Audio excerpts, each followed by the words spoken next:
കേരളം ഇനി ആര് ഭരിക്കണമെന്ന് നാളെ അറിയാം. വോട്ടെണ്ണാൻ മണിക്കൂറുകൾ മാത്രമാണ് അവശേഷിക്കുന്നത്. അവസാനവട്ട കണക്കുകൂട്ടലുകളിൽ ഇന്ന് പകൽ ഒന്ന് കഴിഞ്ഞ് ഒന്ന് ഇരുട്ടി വെളുത്താൽ കേരളത്തിൻ്റെ ഭാഗതയും നിർണ്ണയിക്കുന്ന വളരെ പ്രധാനപ്പെട്ട തെരഞ്ഞെടുപ്പ് പ്രക്രിയയുടെ അവസാനം കൂടിയാവുകയാണ്. ചുരുങ്ങിയത് 75 സീറ്റെങ്കിലും നേടി ഭരണത്തിൽ തുടരുമെന്ന ഉറച്ച വിശ്വാസത്തിലാണ് ഇടതുമുന്നണി ഉള്ളത്. 80-ൽ കുറയാത്ത സീറ്റ് പ്രതീക്ഷിക്കുന്നുണ്ട് UDF. തരംഗമുണ്ടായാൽ അത് 100-ലേക്ക് എത്തും എന്നുള്ള കണക്കുകൂട്ടലും മറ്റുമുണ്ട്. വോട്ടെണ്ണലിൻ്റെ ഒരുക്കങ്ങൾ തെരഞ്ഞെടുപ്പ് കമ്മീഷനും പൂർത്തിയാക്കിയിട്ടുണ്ട്. വിവിധ ബ്യൂറോകളിൽ നിന്ന്, കേരളമെമ്പാടുമുള്ള വിവിധ ബ്യൂറോകളിൽ നിന്ന് ഞങ്ങളുടെ പ്രതിനിധികൾ ജി ശ്രീജിത്ത്, ആജ്ഞ രവീന്ദ്രൻ, സാരംഗ് സുധാകരൻ, CV അനുമോദ്, ശരണ്യ സ്നേഹജൻ, KV ബൈജു എന്നിവർ ഏറ്റവും പുതിയ വിവരങ്ങളുമായി ചേരും. ആദ്യം കോട്ടയത്തേക്ക് പോകണം. രാഷ്ട്രീയ പോരാട്ടം നടക്കുന്ന മണ്ണ്. അവിടെ ഒരുപാട് അത്ഭുതങ്ങൾ പ്രതീക്ഷിക്കുന്നു. കോട്ടയം ജില്ലയിലുടനീളം ചില മാറ്റങ്ങളൊക്കെ വിചാരിക്കുന്നു. UDF ഒരുപാട് പ്രതീക്ഷ അർപ്പിക്കുന്ന ഒരു സ്ഥലമാണ്. ക്രിസ്ത്യൻ മെജോറിറ്റി മേഖല. എങ്ങോട്ടേക്ക് വോട്ടുകൾ പോയിട്ടുണ്ട്? BJPയുടെ ക്രിസ്ത്യൻ നയതന്ത്രം ഫലിക്കുമോ? ഇത്തരം കാര്യങ്ങളിലൊക്കെ ഒരു ഉത്തരം ലഭിക്കാൻ നാളെ വരെ കാത്തിരിക്കണം. ശ്രീജിത്ത്, തെരഞ്ഞെടുപ്പിൻ്റെ ഒരുക്കങ്ങൾ, വോട്ടെണ്ണലിൻ്റെ ഒരുക്കങ്ങളൊക്കെ ഏകദേശം പൂർത്തിയായി എന്ന് കരുതാം. അവസാനവട്ട കണക്കുകൂട്ടലിലാണ് അവിടുത്തെ രാഷ്ട്രീയ പാർട്ടികൾ. പ്രത്യേകിച്ചും ജോസ് കെ മാണി ജയിക്കണം, ജയിച്ചില്ലെങ്കിൽ നിലനിൽപ്പ് തന്നെ അവതാളത്തിലാകും. എന്താണ് കോട്ടയത്തിൻ്റെ ഏറ്റവും ഈ ദിവസത്തെ രാഷ്ട്രീയ സാഹചര്യം?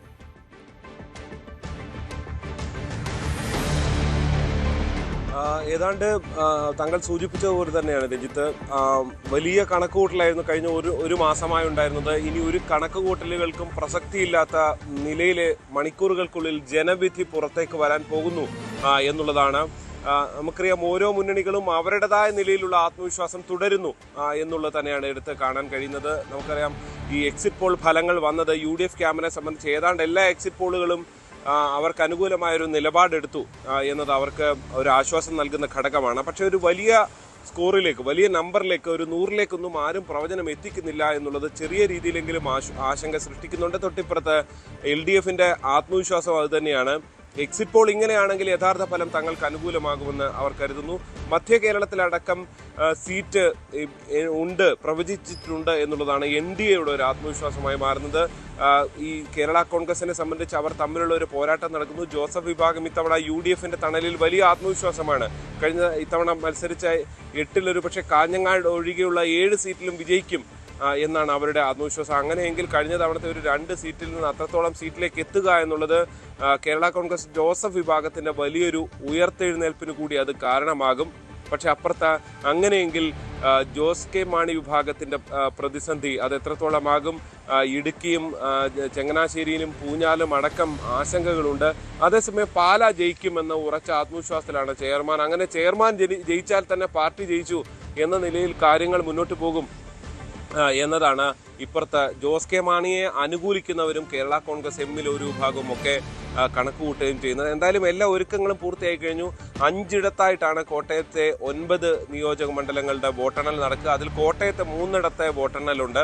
കോട്ടയം MD സെമിനാരി സ്കൂളിൽ കോട്ടയത്തെയും ഏറ്റുമാനൂരിലെയും വോട്ടുകൾ എണ്ണുന്നു. ബസേലിയസ് കോളേജിൽ വൈക്കത്തെ വോട്ടുകൾ എണ്ണുന്നു. പാലായാണ് മറ്റൊരു പ്രധാന ശ്രദ്ധാകേന്ദ്രം. പാലയിൽ എന്നുള്ളത് തന്നെയാണ് ത്രികോണ പോരാട്ടം ഷോൺ ജോർജിലൂടെയും മാണി സി കാപ്പനിലൂടെയൊക്കെ നടന്ന ഒരു മണ്ഡലം. അവിടെ ആര് ജയിക്കും എന്നുള്ള സസ്പെൻസ് അറിയാൻ പാല തന്നെ ജില്ലയിലെ ഏറ്റവും പ്രധാനപ്പെട്ട ശ്രദ്ധാകേന്ദ്രമായി മാറുന്നു. അവിടെ രാവിലെ ഏതാണ്ട് എല്ലായിടത്തും രാവിലെ 7:30 സ്ട്രോങ് റൂം തുറക്കും. 8 മണിക്ക് പോസ്റ്റൽ ബാലറ്റുകൾ എണ്ണും. 8:30 മറ്റ് വോട്ടുകൾ, അതായത് EVM പൊട്ടിച്ചുള്ള വോട്ടുകൾ എണ്ണി തുടങ്ങും എന്നാണ് അവർ അറിയിച്ചിരിക്കുന്നത് തെരഞ്ഞെടുപ്പ് കമ്മീഷൻ. പാലയിൽ കാർമൽ സ്കൂളിലാണ് പാലയിലെയും കടുത്തുരുത്തിയിലെയും വോട്ടുകൾ എണ്ണുക. പൂഞ്ഞാറും മറ്റൊരു വലിയ ശ്രദ്ധാകേന്ദ്രമായി, ത്രികോണ പോരാട്ടത്തിലൂടെ ശ്രദ്ധാകേന്ദ്രമായി മാറുന്നു. കാഞ്ഞിരപ്പള്ളിയും അങ്ങനെയാണ്. അങ്ങനെ കാഞ്ഞിരപ്പള്ളിയിലെയും പൂഞ്ഞാറിലെയും വോട്ടുകൾ എണ്ണുന്നത് ഈരാറ്റുപേട്ടയിലാണ്, അരുവിത്തറ കോളേജിലാണ് ഇത് എണ്ണുന്നത്. തൊട്ടിപ്പുറത്തെ പുതുപ്പള്ളി, ചങ്ങനാശ്ശേരി മണ്ഡലങ്ങളിലെ SB ഹയർ സെക്കൻഡറി സ്കൂൾ ചങ്ങനാശ്ശേരിയിലാണ് എണ്ണുന്നത്. അങ്ങനെ ഏതാണ്ട് എല്ലാ ഒരുക്കങ്ങളും തെരഞ്ഞെടുപ്പ് കമ്മീഷൻ പൂർത്തിയാക്കി കഴിഞ്ഞു. രാഷ്ട്രീയ പാർട്ടികളും അവരുടെ പ്രതിനിധികളെ ഉൾപ്പെടെ സജ്ജമാക്കി പരിശീലനം കൊടുത്ത് എല്ലാ ഒരുക്കങ്ങളും പൂർത്തിയായി കഴിഞ്ഞു. ഒരു വാശിയേറിയ പോരാട്ടമുണ്ടാകും. പല മണ്ഡലങ്ങളിലും ഇഞ്ചോടിഞ്ച് ഫോട്ടോ ഫിനിഷിലേക്ക് കാര്യങ്ങൾ പോയേക്കാം എന്നുള്ള വിലയിരുത്തലുകളുണ്ട്. അതുകൊണ്ട് തന്നെ നാളത്തെ വോട്ടെണ്ണൽ ഒരുപക്ഷെ വലിയ സങ്കീർണതയിലേക്കോ ഒക്കെ ചില മണ്ഡലങ്ങളിലെങ്കിലും പോകാനോ തർക്കങ്ങളിലേക്കൊക്കെ പോകാനുള്ള സാധ്യതയുണ്ട്. അത് മുന്നിൽ കണ്ടുകൊണ്ടുള്ള ഒരു മുന്നൊരുക്കങ്ങൾ രാഷ്ട്രീയ പാർട്ടികളും നടത്തിയിട്ടുണ്ട് എന്നുള്ളതാണ്. എന്തായാലും എല്ലാ കണക്കുകൂട്ടലുകളും തീരുകയാണ്. ജനമനസ്സ് എന്ത് എന്ന് നാളെ അറിയാം. രഞ്ജിത്ത്. ശ്രീത്ത്, ഈ നമുക്കറിയാം, ഈ പറഞ്ഞ കുറഞ്ഞൊരു 3 മണ്ഡലങ്ങളെങ്കിലും ശക്തമായ ത്രികോണ പോരാട്ടം അവിടെ നടക്കുന്നുണ്ട്. ഇപ്പോൾ പൂഞ്ഞാറും പാലയും ഒക്കെ എടുത്താൽ ഏറ്റവും പ്രധാനമാണ്. സാധാരണയായി ഈ ഇലക്ട്രോണിക് വോട്ടിംഗ് മെഷീൻ്റെയൊക്കെ ഒരു വേഗതയുള്ളത് കൊണ്ട് ഒരു 10-10:30 മണിയോടുകൂടിയൊക്കെ ഫലത്തിലേക്കൊക്കെ വരണം. പക്ഷേ ഈ പറയുന്നതുപോലെ ഒരു ഇഞ്ചോടിഞ്ച് പോരാട്ടത്തിലേക്കൊക്കെ കാര്യങ്ങൾ മാറിയാൽ അവസാന റൗണ്ട് വരെ ഏറ്റവും പ്രാധാന്യത്തോടു കൂടി കാണേണ്ടി വരുന്ന അവസ്ഥയിലേക്ക് മാറിയാൽ ഒരു പക്ഷേ വൈകലുണ്ടായേക്കാം അല്ലേ? നമുക്ക് അല്പം കാത്തിരിക്കേണ്ടി വരും. അത്തരം ചില മണ്ഡലങ്ങളുമുണ്ട് കോട്ടയത്ത്.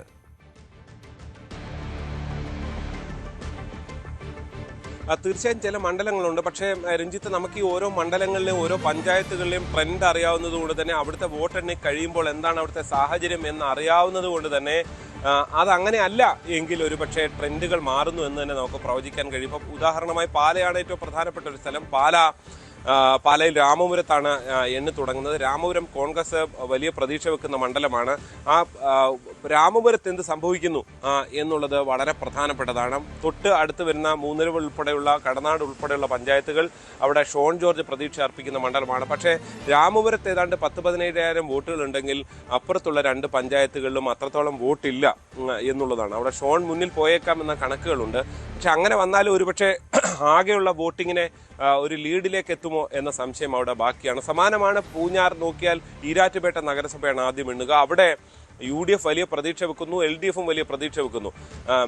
അവിടെ എത്രത്തോളം LDFും UDFും തമ്മിലുള്ള ഫൈറ്റ് നടക്കുന്നു. BJP അവിടെ കുറച്ച് താഴെയായിരിക്കും. പക്ഷേ തൊട്ടടുത്ത് വരുന്ന പൂഞ്ഞാർ തെക്കേക്കരയും പൂഞ്ഞാറും ഒക്കെ PC ജോർജ് മുന്നോട്ട് വന്നേക്കാം എന്നവർ കരുതുന്നുണ്ട്. പ്രത്യേകിച്ച് പൂഞ്ഞാർ തെക്കേക്കര അവർ ഭരിക്കുന്ന പഞ്ചായത്താണ്. പക്ഷേ എന്നിരുന്നാലും ഈരാറ്റുപേട്ടയ്ക്ക് അത്രത്തോളം വോട്ടുകൾ അവിടെ പോൾ ചെയ്യപ്പെട്ടിട്ടില്ല എന്നുള്ളതാണ് പ്രധാനം. ഈ 2-3 സ്ഥലങ്ങളാണ്, പ്രത്യേകിച്ച് പാറത്തോട്, എരുമേലിയാണ് ഏതാണ്ട് 25,000-ഓളം വോട്ടുകൾ പോൾ ചെയ്തിട്ടുള്ള സ്ഥലം. അപ്പോൾ ഏറ്റവും ഒടുവിലാണ് അതിൻ്റെ വോട്ട്. അവിടെ എങ്ങനെയാണ് UDF ആണോ LDF ആണോ, പ്രത്യേകിച്ച് മൈനോറിറ്റി വോട്ടുകൾ മുണ്ടക്കയം, ഈ 4 സ്ഥലങ്ങൾ വളരെ പ്രധാനമാണ്.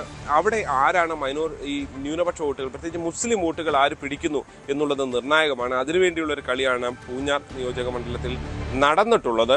അപ്പോൾ ഇതെല്ലാം വളരെ പ്രധാനമാണ്. ഇതനുസരിച്ചുള്ള ഒരു ഫൈറ്റിലേക്കായിരിക്കും നമുക്ക് ഏതാണ്ട് പല മണ്ഡലങ്ങളും പല പഞ്ചായത്തുകളും അതിൻ്റെ ഒരു സ്വഭാവം മാറുന്നതനുസരിച്ച് റൗണ്ടുകൾ അനുസരിച്ച് ഒരു പരിധിവരെ പ്രവചിക്കാൻ കഴിയും. പക്ഷേ ഈ എല്ലായിടത്തും ചിലയിടത്ത് ഇഞ്ചോടിഞ്ചായി അങ്ങ് മുന്നോട്ട് പോയേക്കാം ചെറിയ വോട്ട് വ്യത്യാസത്തിൽ.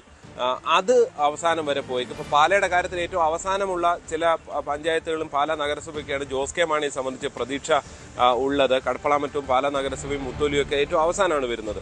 അപ്പോൾ അവിടെ വരെ ഒരുപക്ഷെ കാത്തിരിക്കേണ്ടി വരുമോ, അതിന് മുൻപ് തന്നെ ഒരു ക്ലിയറായി മുന്നോട്ട് പോകുമോ ജോസ് കെ മാണി, അഥവാ കാപ്പൻ വലിയൊരു അശ്വമേധം നടത്തുമോ, ഷോൺ ഒരു വലിയ അത്ഭുതങ്ങൾ സൃഷ്ടിച്ചുകൊണ്ട് എല്ലാ പഞ്ചായത്തുകളിലും വോട്ട് നേടി മുന്നോട്ട് പോകുക എന്നുള്ളതാണ് ഷോണിന്റെ കണക്ക്. അത് ആ നിലയിലായിരിക്കുമോ പോകുക എന്നൊക്കെയുള്ളത് ഏതാണ്ടൊരു 2-3 റൗണ്ട് കഴിയുമ്പോൾ നമുക്ക് പ്രവചിക്കാൻ കഴിയും. പക്ഷേ ഈ ചില മണ്ഡലങ്ങളിൽ അത് സാധിക്കില്ല. ഇപ്പോൾ പൂഞ്ഞാറ് പോലെ ഏറ്റവും അവസാനമാണ് പാറത്തോടും എരുമേലിയും മുണ്ടക്കയും ഒക്കെ എണ്ണി വരുന്നത്. അപ്പോൾ ആ ഘട്ടം വരെ ഒരുപക്ഷെ അവിടുത്തെ മൈനോറിറ്റി വോട്ടുകൾ അല്ലെങ്കിൽ മുസ്ലിം വോട്ടുകൾ എങ്ങോട്ട് പോയിട്ടുണ്ട് എന്നുള്ളത് ഈ 2 മുന്നണികൾ കോൺഗ്രസും CPM-ഉം അതായത് കേരള കോൺഗ്രസ് എമ്മും പ്രതീക്ഷ അർപ്പിക്കുന്ന വോട്ടുകളാണ്. അവിടെ എന്ത് സംഭവിക്കുന്നു എന്നുള്ളത്. കൂടുതൽ വാർത്തകൾക്ക് News 18 Keralam YouTube channel subscribe ചെയ്യുക.